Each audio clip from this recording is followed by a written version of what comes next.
August 15 സ്വാതന്ത്ര്യദിനത്തിലാണ്. അതിന്റെ വലിയ ഭാഗ്യം കൂടി തുടങ്ങുന്നതിന് ക്യാമ്പിന് തൊട്ട് തലേന്ന് തന്നെ സെഷൻ എടുക്കാൻ ഭാഗ്യത്തിലാണ്. ഓഗസ്റ്റ് 14 രാത്രി അത് കഥകളാണ്. കഥക്കൂട്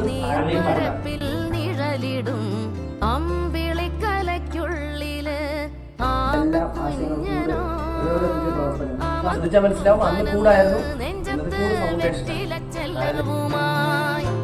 താനെ വലിഞ്ഞു കേറി തുരുത്തിൽ എങ്ങോ പതുങ്ങിയല്ലോ. താരക്കൊളുത്തുള്ളോരാ ചേലക്കും വെറ്റില ചെല്ലത്തിലോ